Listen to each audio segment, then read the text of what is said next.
celebrate Poetry Month and also to celebrate Amy Gerstler's editing of the best American poetry.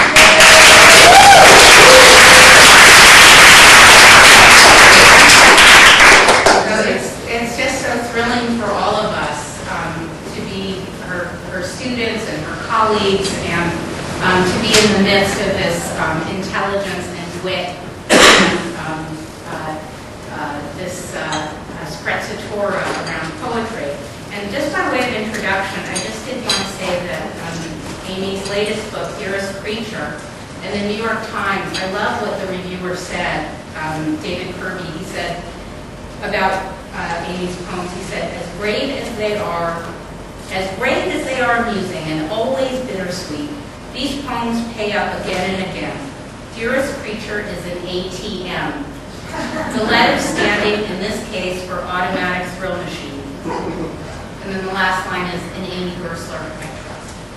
And then just like a small, just a side note, this is my book that I got years and years ago when I was in graduate school at Iowa studying poetry.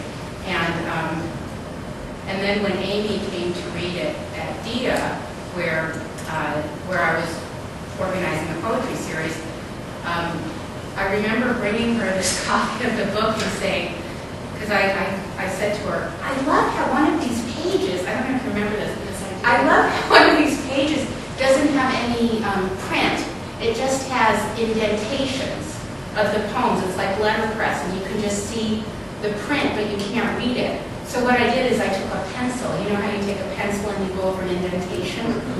And I showed it to her, and I was so proud of myself, and I was like, I got it, because it's called The True Bride, and it's, it's all, and she's like, oh, that's a mistake. But I'll never forget reading the first poem in this book, which begins, it's a poem called Christine, and I think about this line almost every day, especially when I'm doing the black backstroke slowly at the pool. The poem begins, I should know more about the sky after all this time on my back. Amy Gerstler in a nutshell. Sad and funny. So tonight,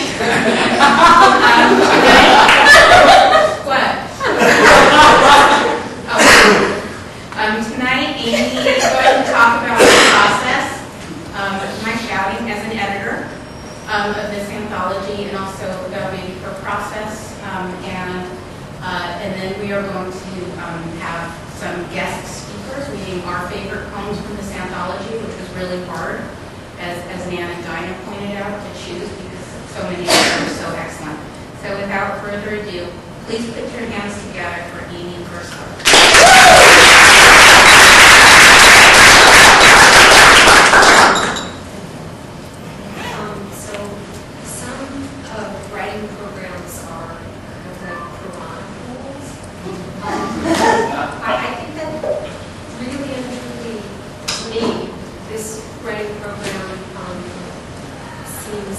Amazing in its non-Quranic-isticness.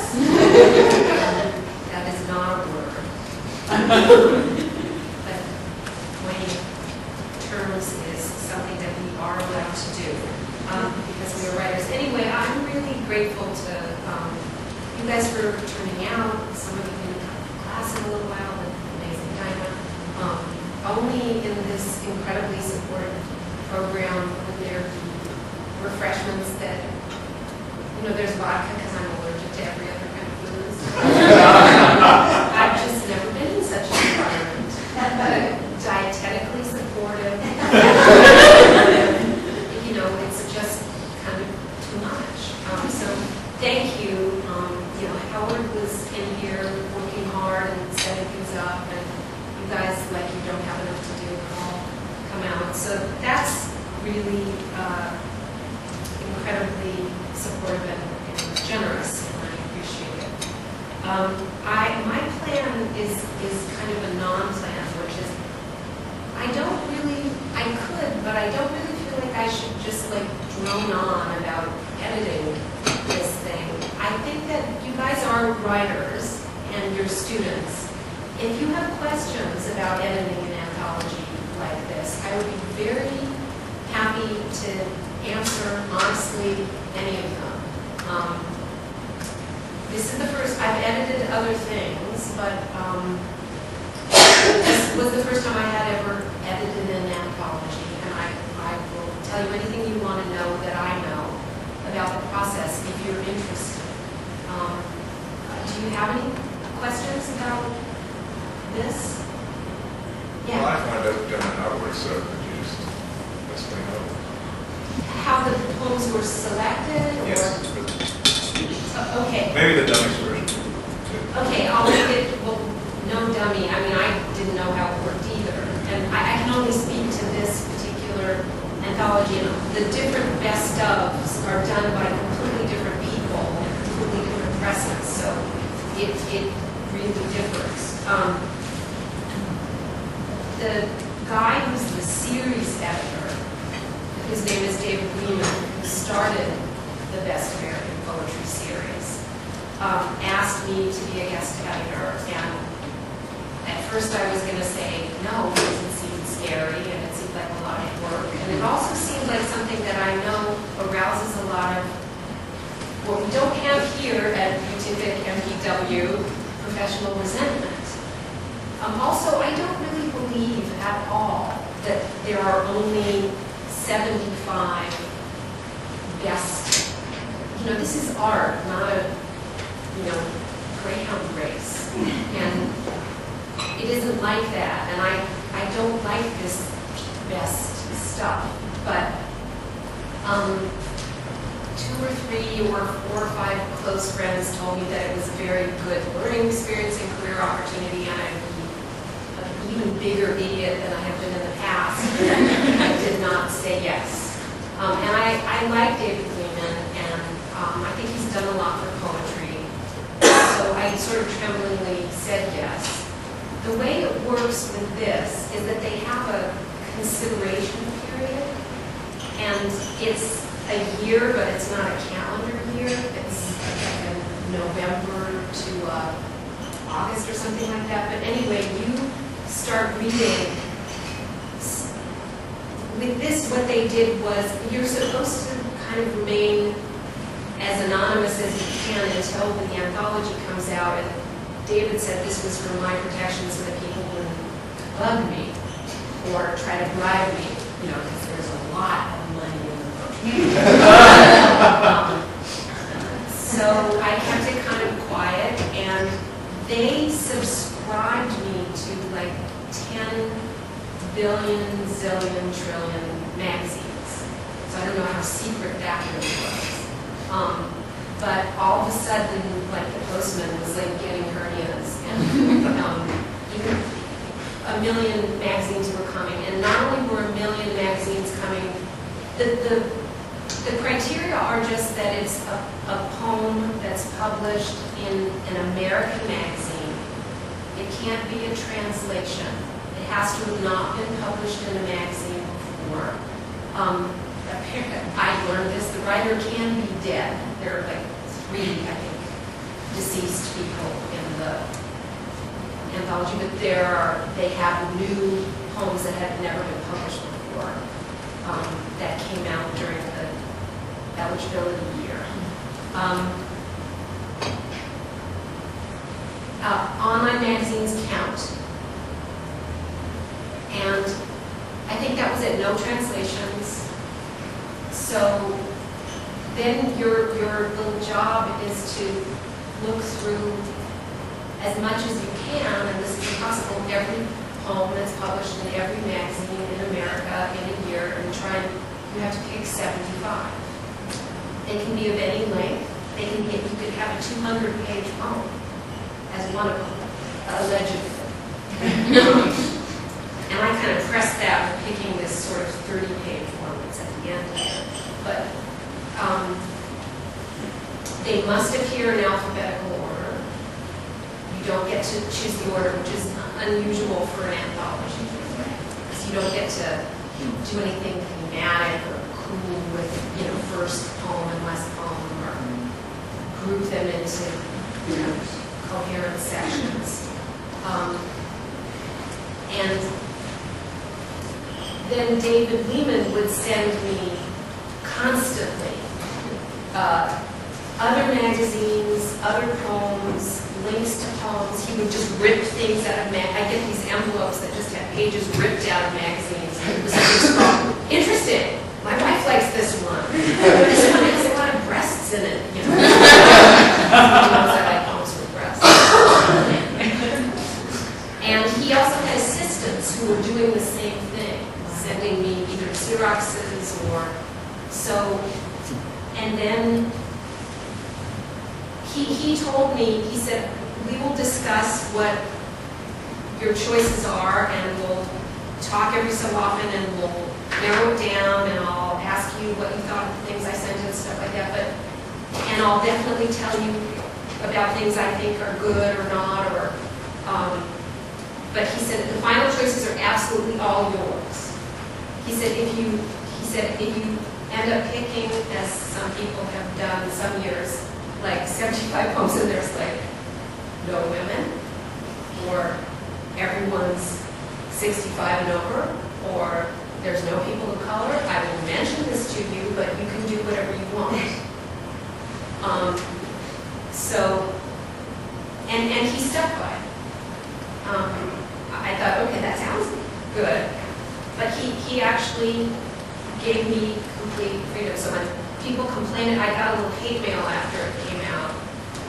And one guy just wrote me an email. It didn't even say, like, Dear Amy or anything. It just said, how much influence did Lehman have over you? That was the whole email pretty much. And I wrote him back and said, hi, how did you know my address? Do I know you? But anyway, I eventually wrote the guy back and said, if you want to blame somebody, blame me, because I actually did make the choices. So that was the process. What else? Because I'm just blabbing on, gabbering on. Is there something specific about the process? Just what you said was well, I was wondering, so I'm assuming that there were, and kind of wrong, like a number of poems that sort of were definites or something like that.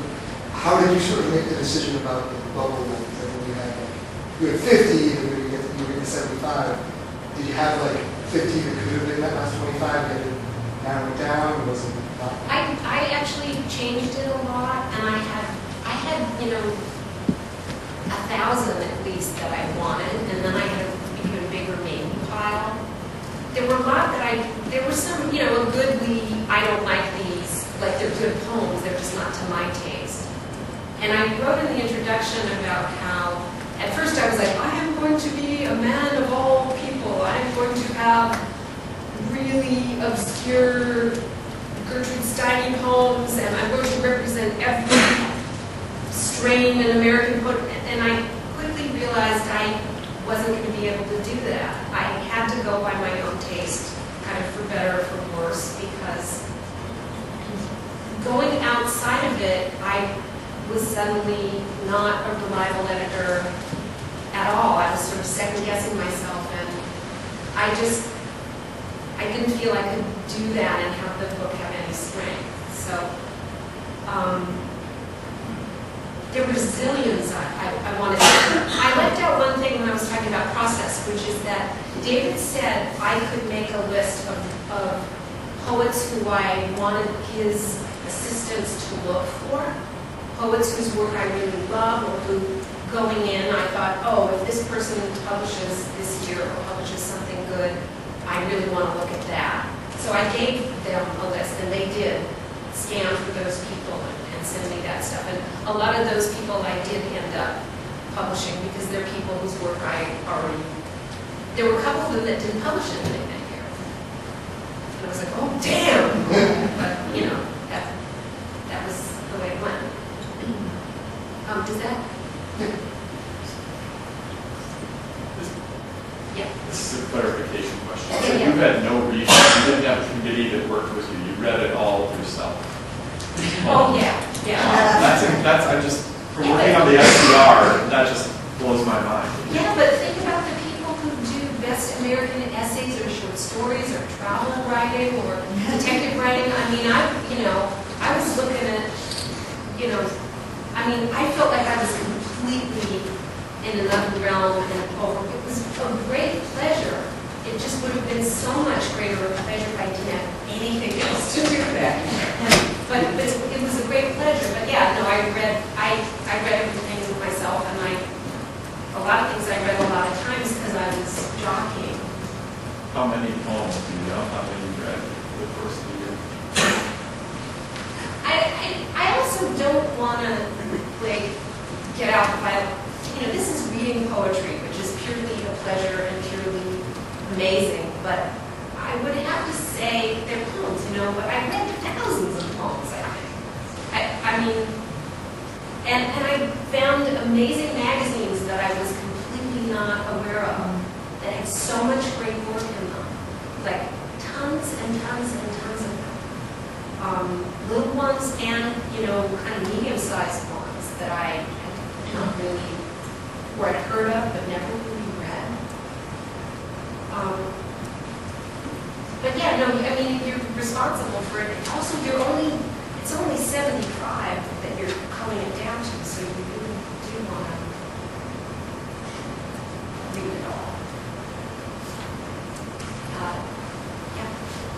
Did you, when you were reading them, was there certain themes, things that jumped out at you that you ended up, maybe not themes, but your sensibilities that you were like, there's things in it that you particularly were looking for or liked?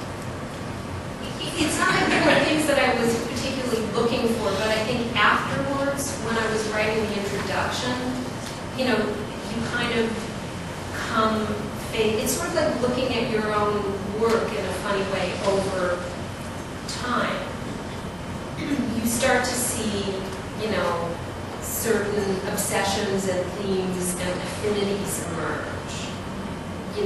Like when I started to write the introduction, I thought, oh, well, I was so eclectic, I'm sure I'll be able to write into the introduction that there's poems on every possible theme in the world in this book. And, when I started looking to see if there were themes, I was like, oh, yeah, there's about, there's a lot of poems about ghosts, a lot of poems about sex, a lot of humorous poems, a lot of, which is kind of my taste. So I didn't go into it thinking, yes, let's have another one that mentions vaginas. I'm on 3 mentions. Spaced out this much, but I wanted to kind of stretch myself, but also not pretend that I could completely escape myself, begin that sort of hall of delusions. Yeah. I'm just curious about the process over the experience overall. Would it be something that you'd be eager to do again? And what are did you have to probably writing projects, or would you write at the same time? I did have to put off a lot of things. This will sound really corny, but and maybe it's self-serving rather than what I'm about to say, but there's a way in which I feel like doing stuff like that is a little bit service to the field. And I think service to the field, particularly in the case of poetry, is a great field, but in need of support, which is why it's so sweet of the MPW program to have an event like this. It seemed important to do, but it is, I'll be blunt with you because you guys are students and I believe in being lying to everyone except students. I have 3 jobs and they're all part-time jobs, but they're jobs, and it was hard to do that while I was having 3 jobs. So I would be eager to do something like that again if I could somehow figure out a way to not drive myself so crazy. See, the thing is, you want to be responsible, I feel, and you want to really read all that stuff, and you want to treat it the way you want your own work to be treated. You don't want to be reading at 3 o'clock in the morning when you can't even see. You really want to give everything a chance and find new writers, and so it's a time thing. Really, would be my only, that and the hate mail. which I've only gotten 2, I can't exaggerate. And they were actually pretty mild in the world of hate mail, no death threats. You know, it's poetry.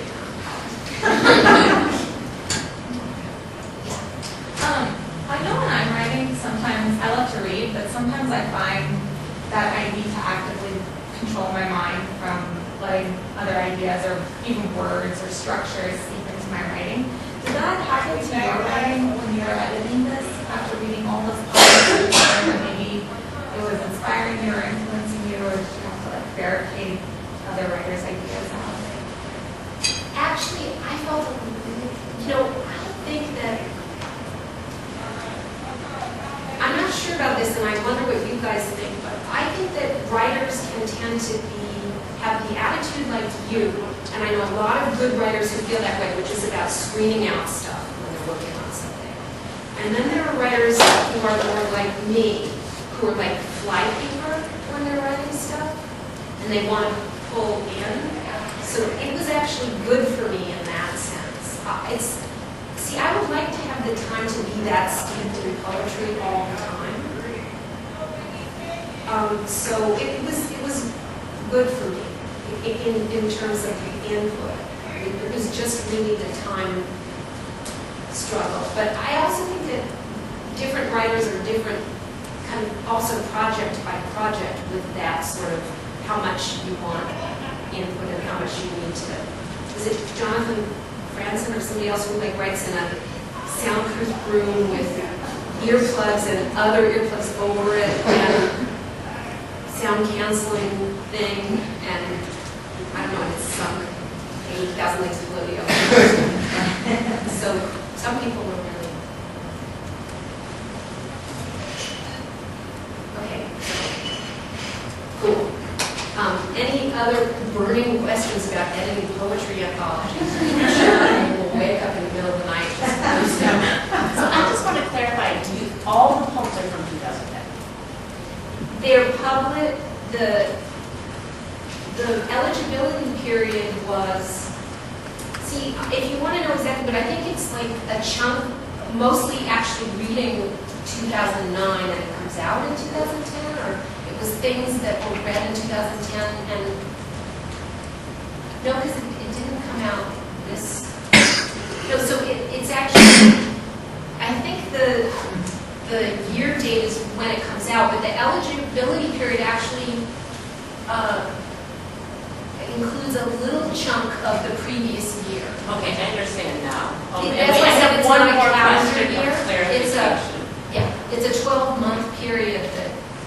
And you might have already said this, but I didn't quite register. So, okay, so let's say, and this probably maybe didn't even happen, but let's say you have a good friend who's a poet. Yeah. And like they didn't publish during that eligibility period, Yeah. but they either had something that wasn't published or something that was just fell outside of that eligibility period. Absolutely can't do it. Really? Yeah. That happened. So it's not about who you know. It's about publishing.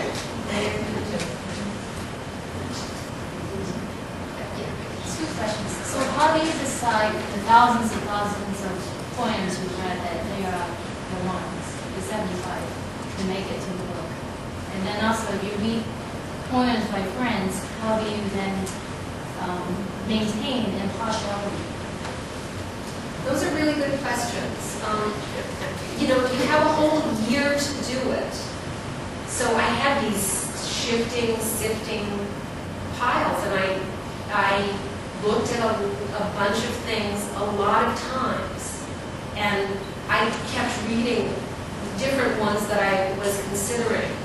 And having a whole year to do it, you do kind of hopefully, and then there are some decisions that you just have to make. I mean, 75, who picked that number? It's so small, and it seemed horrible to me in a way, because there were so many really amazing poems, but I sort of had to hold my own hand and say, okay, it's arbitrary, what are you going to do? And also, you know, you want to get a bit of a mix.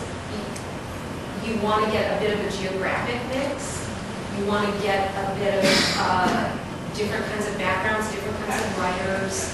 You don't want every single person to be white. And, you know, it's nice. There are a bunch of people in here who I've never met and have never heard of before this process, and I'm happy about that. I'm happy because I found their work, and I really love it. And I'm also happy, and there were a bunch of people who've never been in one of these anthologies before, so I was happy about that too. But you must have had to do some research because you can't tell from a poet's name if it's races. You know what? That's true, and I did. You just did that web search or something? Or chatting around? The thing is, no. Some people I knew, and the internet is packed with people's blogs, their biographies, photographs of them, other people talking about them, interviews with them. There's even people who published very, very little, or only a few poems. Sometimes they are the ones with a really big web presence. So that was helpful. Because you're absolutely right. And guessing doesn't work. Yeah. How will you select to be the editor for the work? That's a good question. David Lehman picks, and it's up to him. It's his series, and I couldn't really tell you except that he picked me, and I can tell you how I know him. We were colleagues at Bennington before he went to the new school, so. Okay, so, yeah.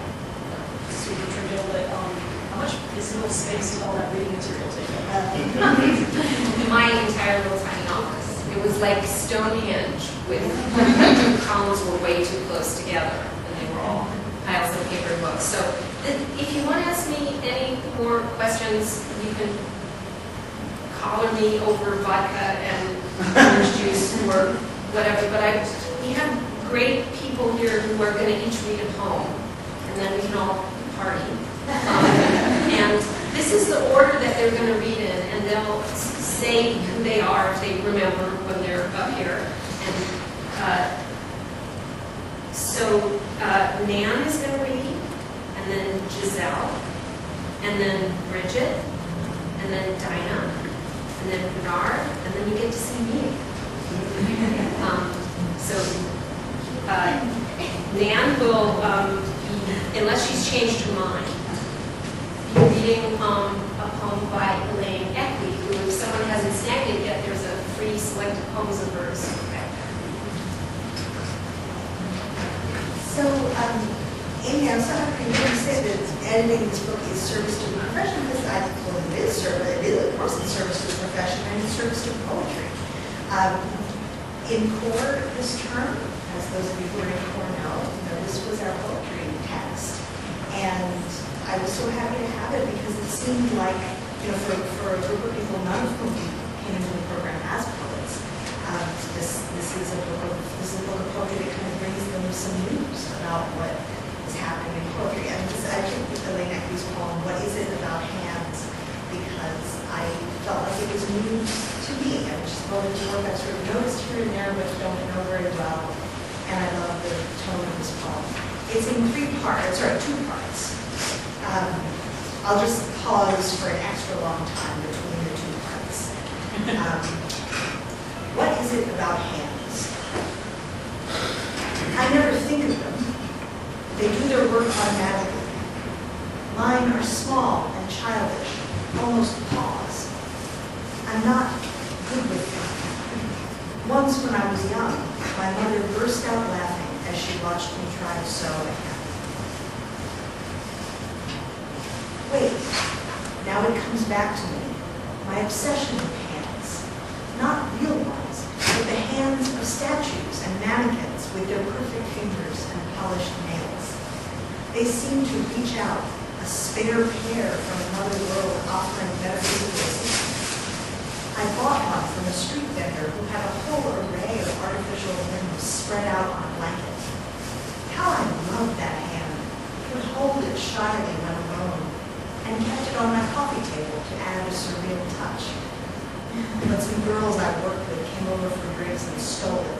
I I remember calling them and feeling rather silly, saying, I know you've got my hand and I want it back. Them giggling, then finally acquiescing. It wasn't the same though. I looked at it differently, not knowing where.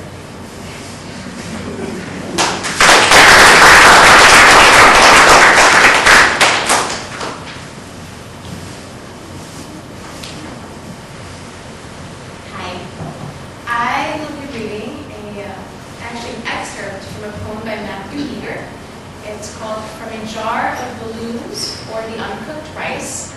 It's actually about 25 to 30 pages, so I'm only going to do a little piece of it. What is your favorite kind of nut? Do you remove shoes upon entering? If no, are you annoyed when you walk into someone else's home and find a pile of shoes and milk? Does walking or rattling street vents make you anxious? Do you tell people when you're ticked at them? How are you at judging clouds of the metaphorical variety, at discerning those which will flow over and those which will grow to take over your sky? Is there anyone who likes washing silverware? What celebrities have you met? What is your method for dealing with points spent as you go, hoard, roll? Are you a sucker for foreign accents? Do you rearrange your furniture regularly? Do you live in a place where furniture can be rearranged, or is there really only one logical place for everything? What gift or gifts did you receive upon graduating high school? Do you get mad when a drink is handed across a bar to you with too much ice? Mad enough to send it back? Do you send meals back in restaurants, or just suffer through them? Are there multiple languages in which you're fluent? Why did you leave your hometown if you did? What are you usually doing when it occurs to you to clip your toenails? Can you drive stick? If no, do you feel that this makes you inadequate? How do you occupy your time when in a waiting room or on a train? Books, magazines, music, or just looking at people and looking away? Ever French kissed the inside of your elbow?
Is it possible that spring could be once more approaching? We forget each time what a mindless business it is, porous like sleep, adrift on the horizon, refusing to take sides, mugwump of the final hour, lest an agenda of horrors be imputed to it, and the whole point of its being spring collapse like a hole dug in the sand. It's breathy, though, you have to say that for it. And should further springs coagulate into years like spilled, dry paint, why, who's to say we weren't provident? We indeed looked out for others as though they mattered, and they, catching the spirit, came home with us, spent the night in an alcove from which their breathing could be heard clearly. But it's not over yet. Terrible incidents happen daily. That's how we get around obstacles.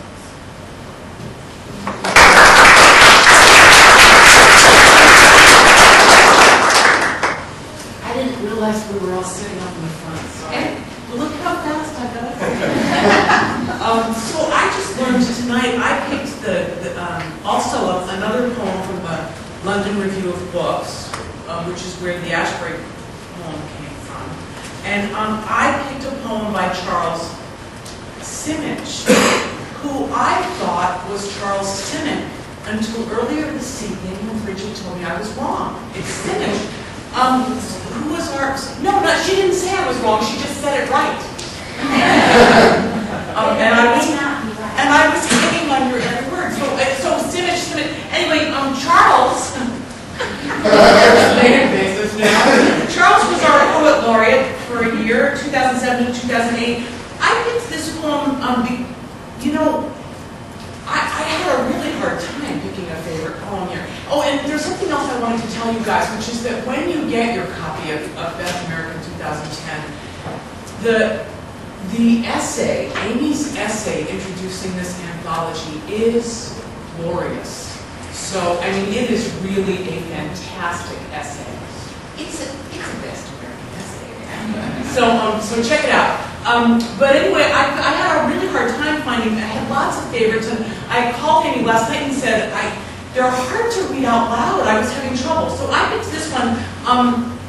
I think it's a really generous poem because, Simic is incredibly prolific. He's a poet, he's an essayist, he's a translator, and he says here he wrote this poem. I wrote Carrying On Like a Crow. It's called Carrying On Like a Crow, after not writing any poems for a year.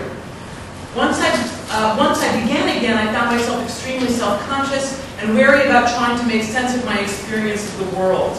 The poem explains the reasons for feeling that way. And I thought that was so generous from somebody so famous and important.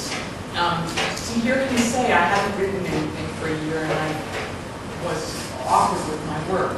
I thought a real gift. So, Carrying On Like a Crow. Are you authorized to speak for these trees without leaves?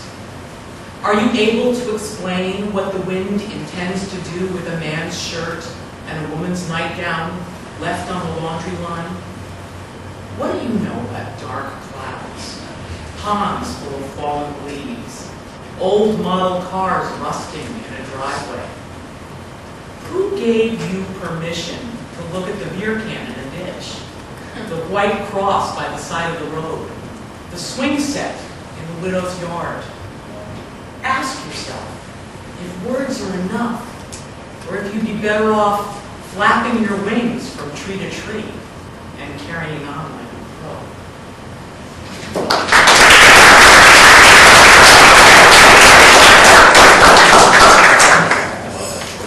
I wanted to say that one of the things that is really amazing about Amy's anthology is that it's one of the first Best American poetry, not the only one that I've seen that really honors the prose form. And it's a special love of mine because it's a hybrid between poetry and prose, and it actually is the very thing that helped me to write an anthology of famous poetry by Michael Bennington, who is the poetry editor of Poetry. I'm going to read a poem by Albert Goldbarth, one of my favorite poets, and this poem, like all of his wonderful poems, tends to take something very quotidian. He writes about, Miss America contest, whoopee cushions, and somehow manages to peel the curtain aside and show something really startling and breathtaking behind the ordinary. And this is called What's Left. Each was so exalted in the presence of the other, those two newlyweds, or maybe weekend lovers, in a booth at the diner they shared.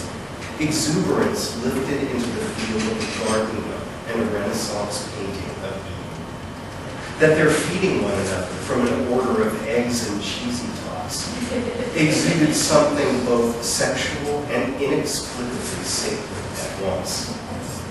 They left 2 minutes ago.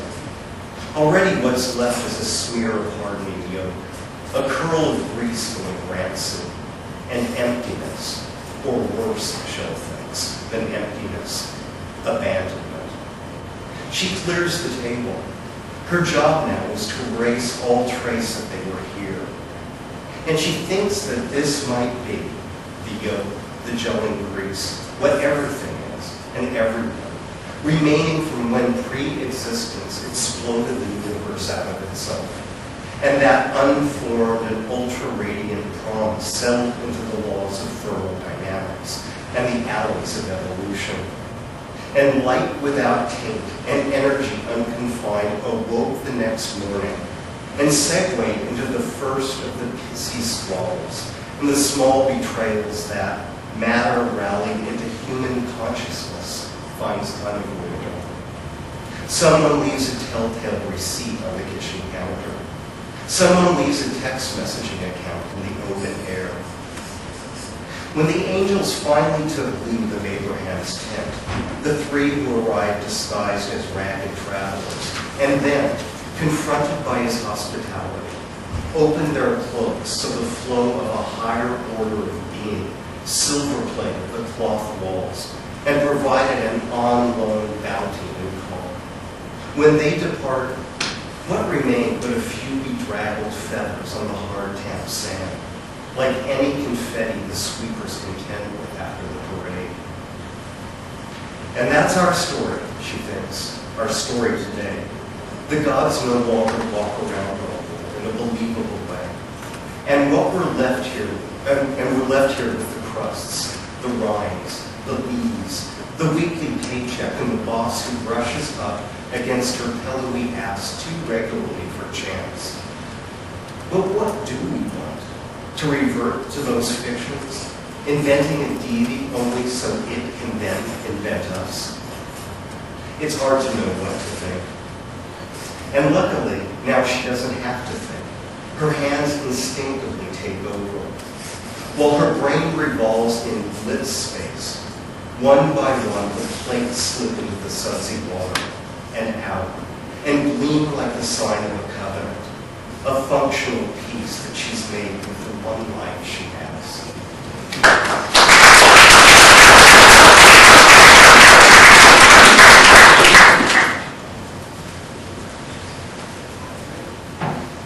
So now at the end of the entertainment portion of our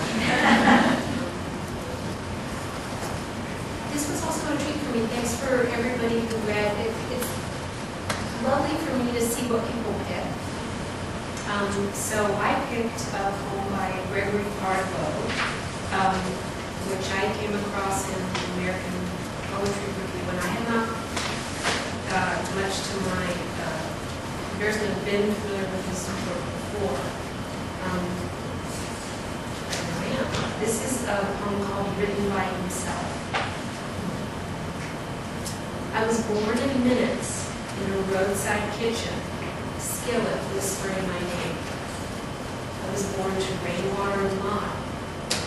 I was born across the river where I was borrowed with clothespins, a harrow tooth, broadsides sewn in my shoes. I returned, though it pleased you, through no fault of my own, pockets filled with coffee curds and eggshells. I was born still and superstitious. I bore an unexpected burden. I gave birth, I gave blessing, I gave rise to suspicion. I was born abandoned outdoors in the heat-shaped air drifting like spirits and old windows. I was born a fraction, and a cipher, and a ledger entry. I was an index of first lines when I was born. I was born waist-deep, stubborn, and water-crying, ain't I a woman and a brother. I was born to this hall of mirrors, this horror movie. I was born with a prologue of references, pursued by mosquitoes and thieves. I was born passing off the problem of the 20th century. I was born. I read lines before I could read fishes and loaves. I walked a piece of the way alone before I was born.